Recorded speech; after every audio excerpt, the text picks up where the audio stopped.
YouTube monetization ये किसी भी क्रिएटर के लिए सपने से कम नहीं होता और मैंने भी इसीलिए दिन रात मेहनत करके हाई क्वालिटी वीडियोस बनाई, रात रात भर जाग कर वीडियोस एडिट की और बस वेट किया कि चैनल मोनेटाइज होते ही मुझे भी बाकी क्रिएटर्स की तरह YouTube से पैसा आना स्टार्ट हो जाएगा। और फिर 18 जून 2025 YouTube की तरफ से मुझे एक मेल आया जिसे देखकर मैं बहुत ज्यादा एक्साइटेड हो गया क्योंकि मुझे लगा कि फाइनली अब मेरा चैनल भी मोनेटाइज हो गया। लेकिन जैसे ही मैंने इनबॉक्स ओपन किया उसमें लिखा था your channel is not approved for YouTube monetization. Mail में मोनेटाइजेशन रिजेक्शन का ना कोई वैलिड रीजन था और ना ही कोई सॉल्यूशन। एंड उस मोमेंट पर मुझे थोड़ी देर के लिए लगने लगा था कि अब सब खत्म, लेकिन मैं इतनी जल्दी हार नहीं मान सकता था, इसीलिए मैंने इसका रीजन ढूंढना स्टार्ट कर दिया। एंड इससे मुझे कुछ ऐसा पता चला जिसे जानकर आप सभी लोग शॉक हो जाओगे क्योंकि जिस वजह से मेरा चैनल मोनेटाइजेशन के लिए रिजेक्ट हुआ सेम वही गलती अभी के टाइम पर 99% लोग कर रहे हैं, जिसके बारे में आपको पता भी नहीं होगा और शायद फ्यूचर में आपका चैनल भी इस एक गलती की वजह से मोनेटाइज नहीं होगा।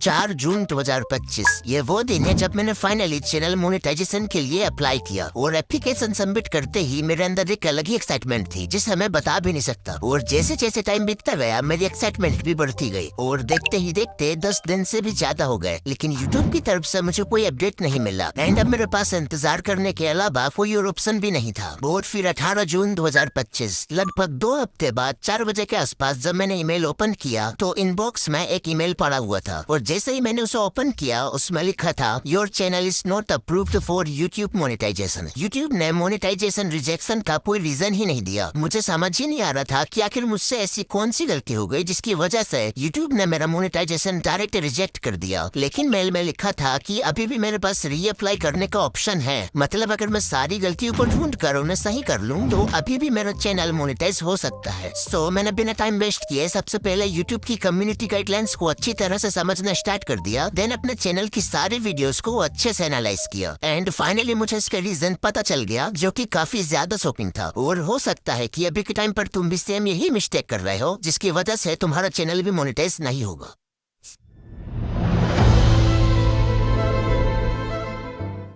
सबसे पहले मैं तुम्हें YouTube मोनेटाइजेशन की कुछ मेन गाइडलाइन शॉर्ट में समझा देता हूँ जो कि अभी के टाइम पर बहुत ज्यादा स्ट्रिक्ट है।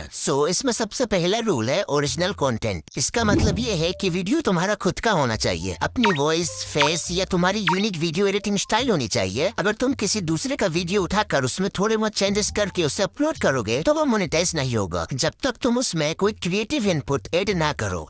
इसके बाद सेकेंड पॉइंट है रीयूज्ड कंटेंट। अगर तुम किसी दूसरे की वीडियोस की छोटी छोटी क्लिप्स को बार बार अपनी वीडियोस में यूज करोगे वो भी बिना ज्यादा मॉडिफिकेशन के, तो इस रीजन से भी तुम्हारा चैनल मोनेटाइज नहीं होगा क्योंकि YouTube के अकॉर्डिंग ये करना भी यूज्ड कंटेंट में काउंट होगा। एंड मॉडिफिकेशन से मेरा मतलब है कमेंट्री, इफेक्ट्स या कोई नया एलिमेंट जो ओरिजिनल से थोड़ा अलग हो। एंड मेरे चैनल के मोनेटाइज ना होने का सबसे बड़ा रीजन यही है जो कि मैं तुम्हें आगे बताऊंगा। खैर, इसका थर्ड पॉइंट है स्ट्राइक्स। अगर तुम्हारे चैनल पर एक भी एक्टिव कॉपीराइट स्ट्राइक या कम्युनिटी गाइडलाइन स्ट्राइक है तो तुम मोनेटाइजेशन के लिए अप्लाई नहीं कर सकते जब तक वो स्ट्राइक तुम्हारे चैनल से हट नहीं जाती। कुछ लोग copyright strike and copyright claim में कंफ्यूज हो जाते हैं, तो उन्हें मैं बता दूं कि दोनों ही अलग चीजें हैं। कॉपीराइट क्लेम सिर्फ वीडियोस में आती है जिससे उन वीडियोस का रेवेन्यू आपको नहीं मिलता, बाकी कॉपीराइट क्लेम से मोनेटाइजेशन में कोई प्रॉब्लम नहीं आती। एनीवेज, हमारा नेक्स्ट पॉइंट है ऑथेंटिक कंटेंट रूल। इसका मतलब अगर तुम्हारी वीडियो के टाइटल में कुछ और, डिस्क्रिप्शन में कुछ और एंड थंबनेल में कुछ और है तो ऐसी सिचुएशन में यूट्यूब इसे मिसलीडिंग मान लेगा और तुम्हारा चैनल कभी भी मोनेटाइज नहीं होगा। इसीलिए अप्लाई करने से पहले एक बार ये सभी चीजें जरूर चेक कर लेना। एंड इसके अलावा ये कुछ और पॉइंट्स हैं जो कि 15 जुलाई के बाद ऑथेंटिक कंटेंट रूल में ऐड हुए हैं। तुम वीडियो रोक के इन्हें अच्छे से रीड कर लेना। एंड 15 जुलाई के बाद ये सभी गाइडलाइंस और भी ज्यादा स्ट्रिक्ट हो गई हैं। एंड अगर अब तुम लो एफर्ट्स AI कंटेंट बनाओगे तो वो भी मोनेटाइज नहीं होगा। मैं उन वीडियोस की बात कर रहा हूँ जिन्हें आसानी से किसी भी टेम्पलेट का यूज करके बहुत ही बड़े स्केल में प्रोड्यूस किया जा सकता है। एग्जाम्पल के लिए तुम इस चैनल को देख सकते हो क्योंकि अब ये भी बहुत ही जल्दी डिमोनेटाइज हो जाएगा। और वही बात मेरे चैनल के मोनेटाइज ना होने की, तो इसका सबसे बड़ा रीजन मेरे कुछ ओल्ड वीडियोस हो सकते हैं क्योंकि जब मैंने अपने इन वीडियोस को एनालाइज किया तब मुझे समझ आया कि मैंने इनमें कुछ ऐसी क्लिप्स का यूज किया हूँ जिसका लाइसेंस मेरे पास नहीं है जो कि दूसरे यूट्यूबर्स की हो सकती हैं। और मैंने उन्हें एडिटिंग के वक्त अपने वीडियोस में 2 से 3 बार ऐसा बी रोल यूज कर लिया जो कि मेरे वॉइस ओवर के साथ अच्छे से अलाइन भी हो रही थी। और क्योंकि मेरी वीडियोस में हाई क्वालिटी 3D एडिटिंग होती है जिसे बनाने में बहुत टाइम लगता है और उसी टाइम को कम करने के लिए मैंने इन क्लिप्स का यूज किया था। उस टाइम टाइम मुझे ये बिल्कुल भी नहीं पता था कि 5 सेकंड की छोटी सी क्लिप भी मोनेटाइजेशन रिजेक्ट करवा सकती है। एंड क्योंकि ये चीज मैंने ज्यादा वीडियोस में किया था, इसीलिए यूट्यूब की नजर में ये वीडियोस सिर्फ 5 सेकंड की क्लिप की वजह से रीयूज्ड कंटेंट में आ गई, जबकि वो सभी वीडियोस 100% ओरिजिनल है। और अगर तुम भी ऐसी क्लिप्स को अपने वीडियोस में यूज करते हो जो कि कॉपीराइट फ्री नहीं है या किसी दूसरे यूट्यूबर की है, तो इससे तुम्हारे चैनल के मोनेटाइजेशन में भी प्रॉब्लम आ सकती है, जैसे मेरे चैनल के साथ हुआ। खैर, अभी के टाइम पर ऐसी बहुत सी चीजें हैं जो लोगों को पता भी नहीं है, जिनकी वजह से उनके चैनल का मोनेटाइजेशन रिजेक्ट हो सकता है। और अगर तुम इस टॉपिक पर एक डिटेल्ड वीडियो चाहते हो जिसमें मैं यूट्यूब की सारी गाइडलाइंस एंड मोनेटाइजेशन के रूल्स को अच्छे से कवर करूं, तो कमेंट कर देना। 200 कमेंट्स होते ही मैं इस टॉपिक पर भी वीडियो बना दूंगा। एनीवेज, अब सवाल ये है कि आखिर रिजेक्शन के बाद भी चैनल मोनेटाइज कैसे होगा और अब मैं अपना चैनल मोनेटाइज कैसे करूंगा।